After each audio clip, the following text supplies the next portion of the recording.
Енді алдыңғы бөлікпен бачокты біріктіреміз, және артқы бөлікпен бачогын бірге біріктіреміз. Осылай булавкамен қадап аламыз бірінші. Насичка бердік қой, соны бір-біріне осылай келтіріп тұрып қадаймыз. Барлығы бір-біріне келе қалады, если дұрыс қадасаңыздар. Ештеңе артық, кем шықпайды.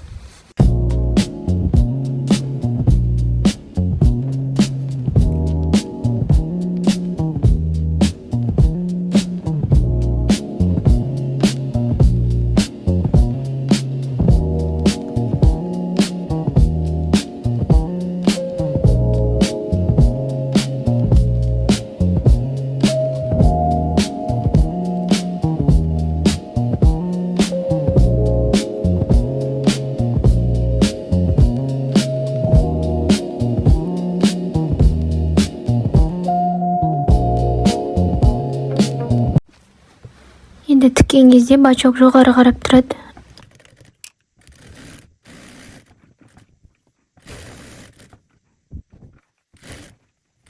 Осы көкірек тұсына келген кезде лапканы қайта-қайта көтеріп отырып, ақырын айналдырып отырып, тігіп шығамыз.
Енді тіккен жерімізді екіге айырып үтіктейміз.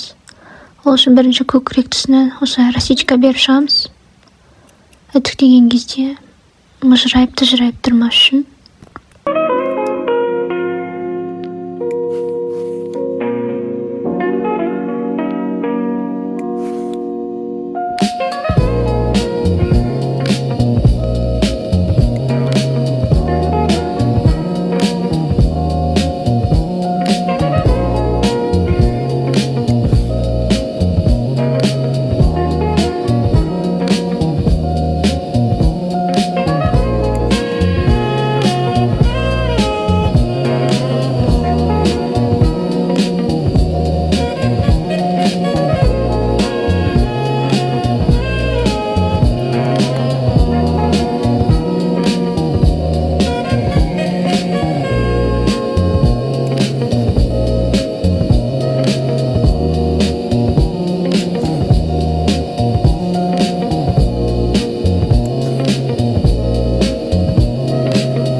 Енді алдына ою салатын боламыз. Ол үшін осылай 3,5 см өлшеп аламыз да. Тиме тұратын жерді осылай бір-біріне беттестіріп қоямыз да. Оюын салып шығатын боламыз. Мен оюды бастырмай қолмен сала салдым. Сіздерге енді ою берілді. Соны бастырып салсаңыздар болады, немесе сіздерде қалғандарыңызша сала бересіздер. Мен жіпті 2 қабаттадым. Солай тігіп жатырмын. Сіздер енді әртүрлі варианттар көп қазір. Әртүрлі қалың жіптерді бетіне қойып үстіне бастырып тіксеңіздер болады, немесе зигзагтасаңыздар болады, немесе сурет салып краскамен де болады.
Міне мен алдыңғы бойды да артқы бойды да оюлап шықтым. Енді бір-біріне беттестіреміз де иықтарын тігетін боламыз. Егер қалта тігетін болсаңыздар, осы иық тіккеннен кейін келесі қалта тігіп бастап кетесіздер. Қалта тігудің қазір ютубтан ссылкаларын қалдыратын болам. Соған қарап тіксеңіздер болады.